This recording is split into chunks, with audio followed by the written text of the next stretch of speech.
Hello, everyone, and welcome back to the Kate Show. It is November. Wow, holiday season already.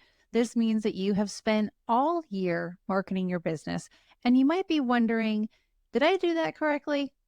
Did that pan out, or was I wasting my time and my money? This is something that every business owner should be asking about anything they're doing in their business at least once a year, but hopefully, two or three times a year.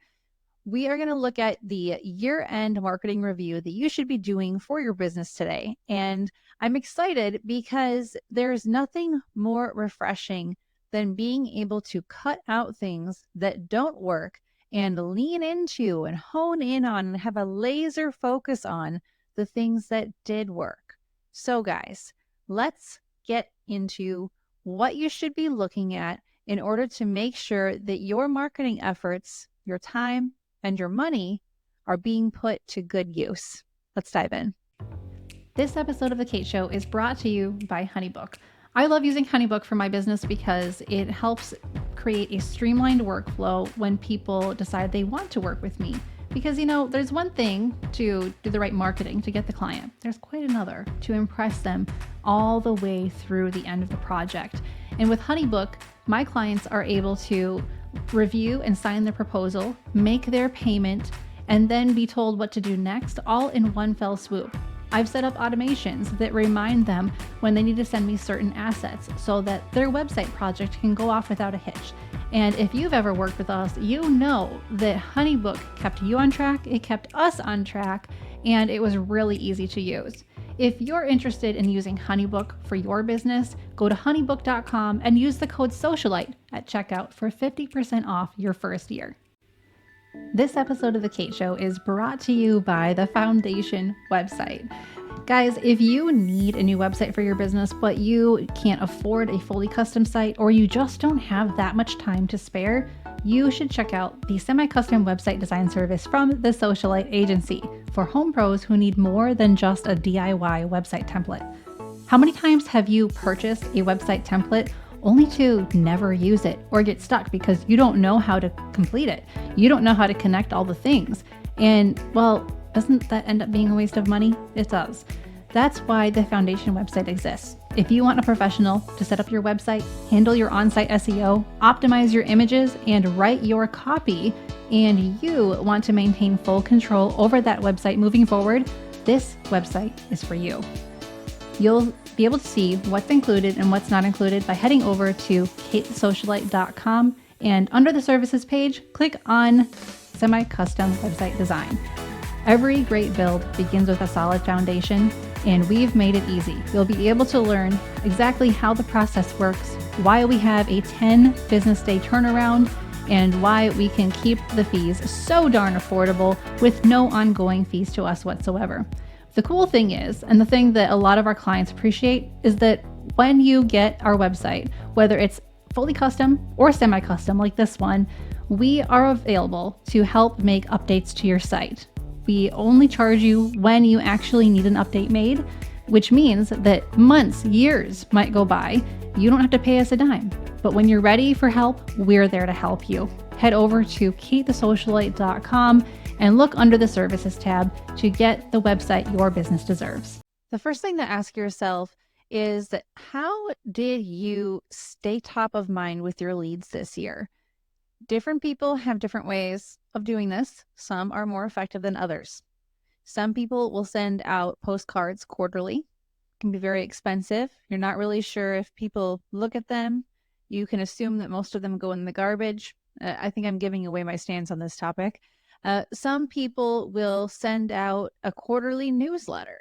Okay, that's a little bit better. You can track the results. You can see if people are opening it or not.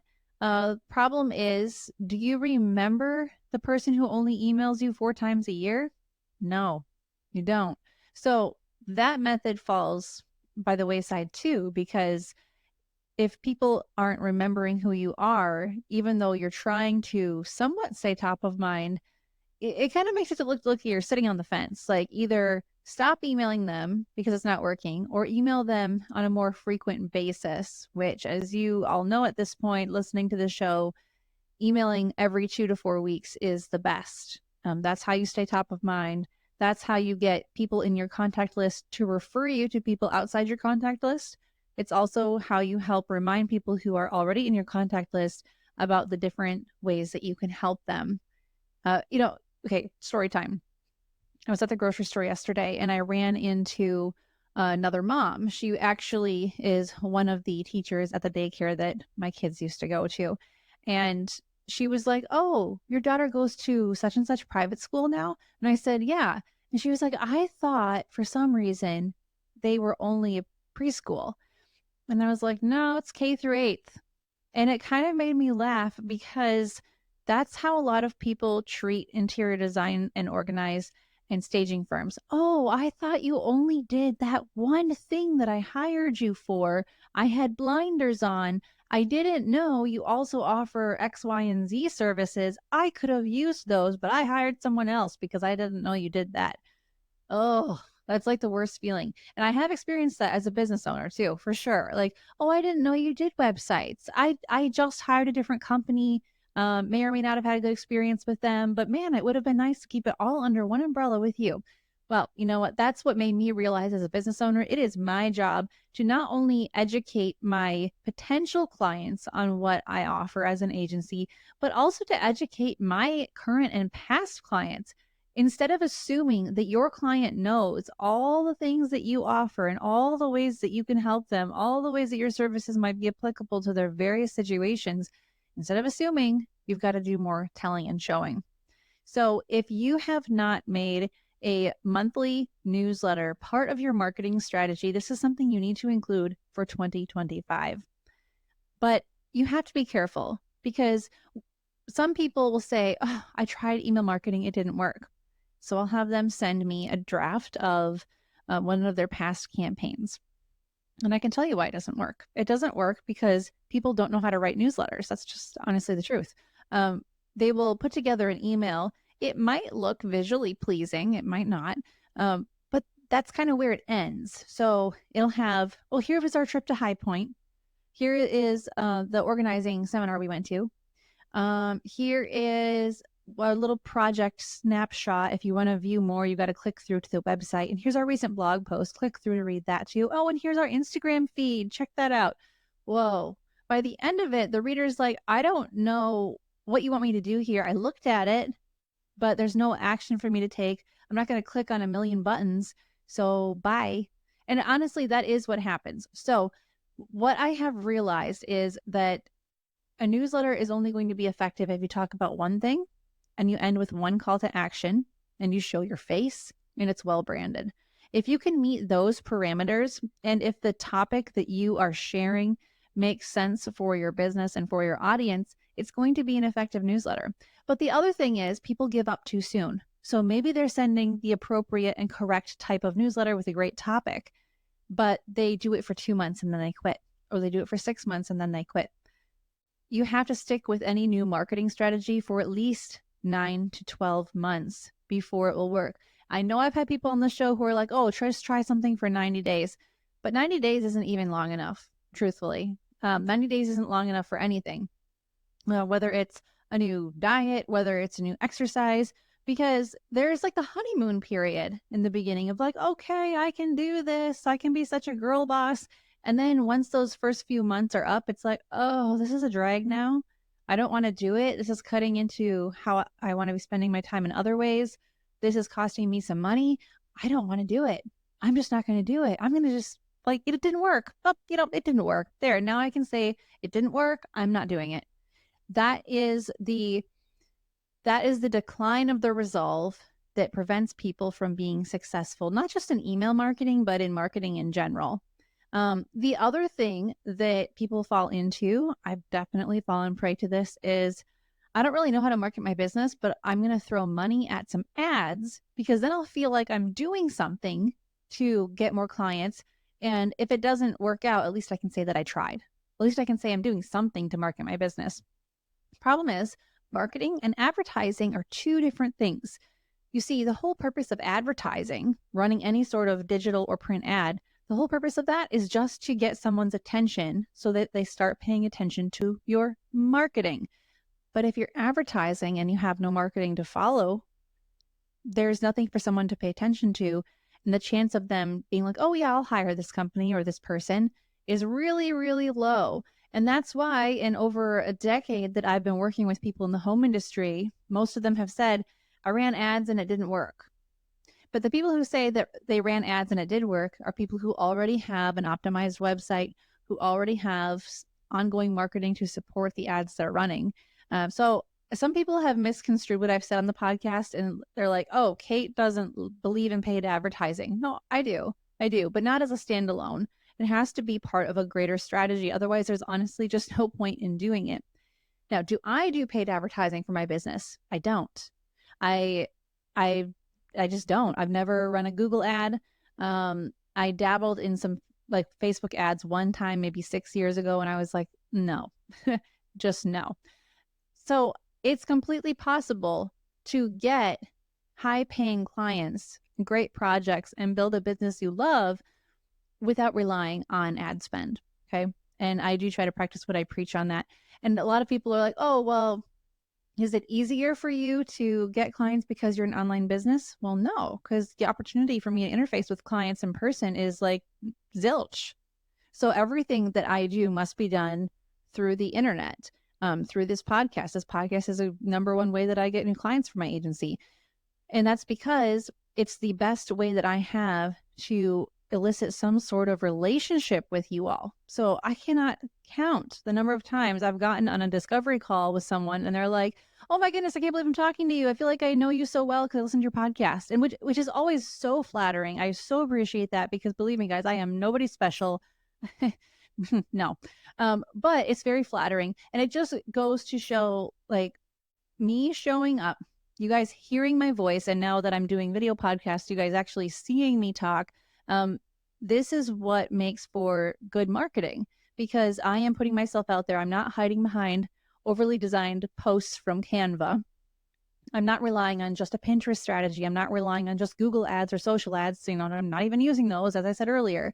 But I am being a real person, talking to real people, and taking time to understand your struggles because that is what a relationship looks like. So, in your business, if you want to facilitate that ongoing, deeper relationship with your potential clients, you have to look beyond Canva. I love Canva, but Canva can be very distracting because it can make you think, well, if I just have these perfectly designed little graphic posts, like a design quote, a mood board, that's going to get me more clients.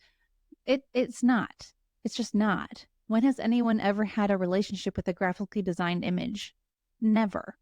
So what you have to do then is focus on interpersonal relationships, which is hard because nobody can do it for you. A marketing agency can't do that for you. You have to go out and do it. But what a marketing agency can do is make sure that your presence is appealing and attractive to whomever you're trying to reach and help you have that street credibility so that you aren't out there trying to talk yourself up and prove yourself because that's hard enough in the beginning, trying to prove yourself and then trying to make relationships. But if you can already go forward in confidence knowing you have proven yourself, now you're just looking for the right relationships, that's a different story. That means you can walk out there with confidence. There are a lot of different ways that my clients have been able to focus on those interpersonal relationships that have really grown their business. One idea that comes to mind is for one of my clients who like she is so intuitive when it comes to these things and she will never even acknowledge it or admit it. She's like, I don't know, it just came naturally to me. Like I was walking past this show house and I was like, I think I'll just go in and introduce myself. Like, oh, okay. So she did. She had a great conversation with the realtor in there. That realtor became a good connection and referral source for her. And that's what it is. It's about looking for opportunity, creating your own opportunity, not waiting for opportunity to fall in your lap. The best thing I can say, which kind of harkens back to my episode a few months ago on creating your own PR, when you want to sell something in your business, say yes to the speaking opportunities that make you uncomfortable. Say yes to the coffee date because you have no idea if that person's about to send you a lead. You don't. That person might send you a lead a year from now or a week from now or tomorrow. You don't know. But Good businesses with longevity are built on relationships. That is why I focus on the marketing strategies that are very relationship oriented, such as the podcast, where I do mostly solo episodes, or my email newsletter that goes directly from me to you guys. And when my clients follow that same route, maybe not doing a podcast, but doing the email marketing, they're getting responses to their email newsletter, even if it's just a, oh, it's so good to hear from you, or oh, this is such beautiful work. I love the project that you did for me. Or hey, I forwarded your newsletter to someone who might be reaching out. That happens quite often, by the way. I want you to take a look at your marketing and figure out number one, over the past year, over 2024, what did I do to stay in touch with my past clients and leads? And also, what did I do that was relationship focused? Okay. Those are very important questions that you should be asking. Do you find yourself turning on the news and feeling hopeless? Woke agendas, open borders, inflation due to out of control spending, and the list goes on. There is something you can do about it. Buy from companies that believe what you and I believe. We need to stick together now more than ever, and there has been one company willing to stand with you since 2012. Patriot Mobile is America's only Christian conservative wireless provider. They offer the very best nationwide 4G and 5G coverage on all networks. In fact, they use the same towers as the major carriers. Patriot Mobile has service plans to fit any budget, and their 100% US-based customer support team provides exceptional customer support. More importantly, Patriot Mobile shares your values and supports organizations fighting for religious freedom, your constitutional rights, the sanctity of life, and our veteran and first responder heroes. Switch to Patriot Mobile now and get free activation with the code KATE. Go to patriotmobile.com/Kate and use the promo code KATE to get free activation. Guys, on a personal note, I have been using Patriot Mobile for about a year and a half, and it has been amazing. Not only was I able to keep my phone number, and have amazing coverage, I was also able to get on a plan that just made more financial sense for me and my family. And if you go to patriotmobile.com/Kate, you're going to be able to do things like check your coverage to make sure that you will have the right amount of coverage for your location, choose a plan that works for you, get a new phone if you need one, bring your own device, keep your phone number, and even get cellular internet. It's kind of amazing. There are personal plans, or if you have a bigger business, then you can also get business plans with them too and get your employees, all your team members on Patriot Mobile. Guys, go to patriotmobile.com/Kate and use the code KATE for free activation. The next thing that you need to ask is, did you land at least 3 new referral sources? So individuals, businesses, or organizations. This is another relationship thing. This often happens via in-person socializing or job site connections. And if you have made any new connections this year, ask one of them to do an audience swap with you in the new year. So if you are on the job site and you made a connection with a painter or a tile company or a showroom or whatever it might be, and you're like, oh, they're serving the same type of client that I am, it would be cool to, refer people to them and vice versa. You could say, hey, would you like me to introduce you to my mailing list? Because I'd be happy to do that. I'll send an email out about you. It'll include your image, maybe an image of your work, a short little bio about you, and a way for them to get in touch with you. And usually people won't turn that down, especially if they understand the power of email marketing, which is vastly more effective, 40 times more effective, in fact, than that of social media. So it's not enough to just tag each other on social media when you work together. You need to actually send out an email about it. And when you send an email out highlighting your favorite vendor or whatever that might be, your vendor, you can ask them, hey, can you do the same for me? You can even use my email template. Just, copy and paste it, whatever you need to do, and send out an email about me to your people. And here's my headshot. Here's a photo of my work. And here's how people can contact me. Here's a short little about me. Because you can't trade mailing lists. That's not ethical. It's not legal. But you can promote each other to your own mailing list. So I highly recommend doing that. And if you have not gotten any new referral sources this year, you probably have some right under your nose that you haven't even considered. So your insurance representative, do they work with other businesses? Are you trying to connect with other businesses? Your house cleaner or the person who picks up your groceries. Any of these people could be good referral sources. It doesn't necessarily have to be the Tyler, the painter, the remodeler. It might actually be someone who's a little bit more integrated into the daily life of your clients. So look at those people. If they don't have mailing lists, if they don't know what email marketing is, that's fine. But you should have at least 3 new people over the past year that you can point to and say, they are a good potential for future referrals that I have cultivated during the year of 2024. And maybe they aren't sending you referrals quite yet. It's your job to stay in touch. Make sure those people are on your mailing list so they don't forget about you, so they can refer people to you when the time is right. Okay, so the next thing that you need to ask yourself is, did you upload new photos of your work to your website at least once this year? This means you should be either taking your own photos or hiring it done. Either way, photos should be a priority. Now, I have had several clients tell me that the DIY photography course by Linda Holt has helped them a lot. This is not a sponsored ad or anything. I have actually never met her, but I'd actually kind of love to have her on the show because she is teaching people how to take their own project photos on a smartphone. And if your budget is tight, or if your favorite interiors photographer is booked too far out, but you need photos, taking them yourself is not a bad idea. The clients I've had who've done that have been pleasantly surprised with how good their photos turned out. So if you haven't taken project photos this year, get on it. Call up the client, say, hey, I need to come back. It's worth it. And make sure those photos get uploaded to your website. Now, a quick note on uploading photos to your website. Some people will just grab those photos, run to their website, and upload them as fast as they can. But that can actually hurt their SEO. Instead, you should first compress each image.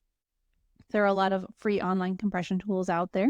I use one called compress2go.com, but you can use others like TinyPNG. And after you've compressed it for the tiniest file size, don't worry, the photo will still look good in most cases.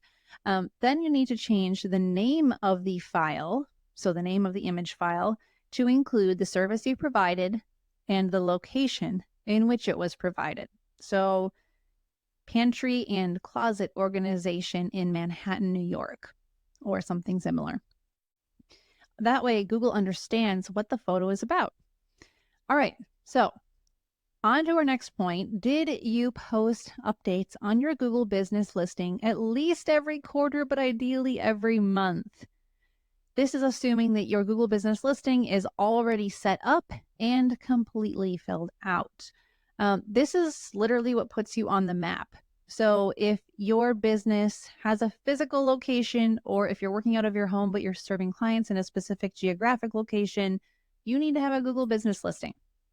You need to make sure it's filled out. You need to have posts on it.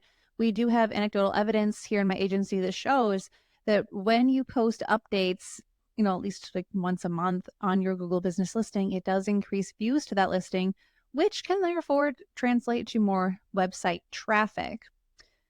But speaking of website traffic, did you set up Google Analytics this year and make sure it's connected to your website? Because that's the best way to know whether your website traffic has increased and why. What I'll hear occasionally from my clients is, I feel like I'm not getting enough website traffic. However, we can't go based off feelings, because often when we go look at their Google Analytics, I'll tell them, well, actually, your website traffic has remained steady over the past year. So what makes you feel like you aren't getting enough traffic? And they'll say, oh, well, I just haven't had as many people fill out the contact form. Okay, that's fine. Feelings can be noted, but they're not fact, and they're not statistical. They're not measurable. They change minute to minute. So don't make marketing decisions based off feeling. Make sure that you have the proper free tools in place to measure the effectiveness of your website. Now, one thing that I do want to point out here is that I have seen a rising trend in creating new pages on your website for every location that you serve. So basically, there's a bunch of duplicate pages with a few location keywords changed. That's a very old, outdated SEO tactic, and it can actually get you in trouble for duplicate content. I do not recommend it. If your website currently has that, I highly suggest you remove it. You should be listing all your service areas, on your homepage, in your footer, You don't need to have a separate page for every single one. The other thing that you need to keep in mind is SEO is actually not that complicated. If you have headings on your website that give people a quick summary of what the page is about, and if your paragraphs talk directly to your ideal client and describe their pain points and how you solve them, you probably have pretty darn good SEO. There is some concern from people in the home industry about a thing called domain authority. There are free tools out there where you can put in your website URL and get your domain authority ranking. Domain authority is a made-up statistic meant for selling link backs. Unless you intend to charge people to link to them on your site, you don't need to worry about domain authority. It's a meaningless vanity metric. It's like trying to make a decision on how much you should charge your clients based on how many Instagram followers you have. It makes absolutely no sense at all. So don't worry about domain authority. Don't worry about geofencing. Don't worry about running Google ads, because if you have not made sure your on-site SEO is good with image file sizes, with page layouts, with copywriting, none of those things are going to help you get better rankings. And also bear in mind that the number one way you receive clients will pretty much always be word of mouth referral. And that's not a bad thing. But if you're so focused on getting more website traffic, you're going to be taking time, attention, and investment away from the relationship-focused marketing that only you can do in many cases. All right, guys, that is my spiel for today. Happy holiday season to you all. Also, here in the US, remember tomorrow's election day. I don't know if I should go out and vote or hide, to be quite honest. Anyway, guys, may God bless your marketing this holiday season. May you get the rest, the break, and the refreshment that you need. Please know that I pray over you guys. I pray over my clients. I want you guys to be successful. I want you to get out of your own way. I have to constantly get out of my own way. We all have a higher purpose and a unique calling on our lives. And if you have been called by God to run the business you are running, you are going to make it through. And maybe this is a stepping stone for you. Maybe it is not your final destination, but whatever it is, I want you to know that you are not alone. And also, it's okay to take a break. It's okay to take a break. There are no awards given out for busy work. There's only burnout and stress. And the holiday season tends to be some of the most stressful times of year, which is really sad. So as we get into Thanksgiving, and I know that Canada, you've already had Thanksgiving, which I think is actually brilliant. Like, why here in the US do we have two major holidays 4 weeks apart? I don't know. I do not know why we do half the things we do. Anyway, as we get into Thanksgiving, part of being grateful is just being still and knowing that God is God and that thank God you're not. Thank God we are not God. Thank God we don't have control over everything and that we can give it to Him and go to sleep, take a nap, take a break. Because even He rested on the seventh day, not because He needed to, but because He knew we would need that example. And as we get into Christmas, remembering that it's not about the stuff, remembering that you don't have to feel guilty that you didn't want to shower your kids with gifts, because just loving them is the best gift of all, because you are loved. All right, that's the end of my sermon for this episode. Thank you all for listening, and keep your marketing simple, your message clear, and I will talk to you soon.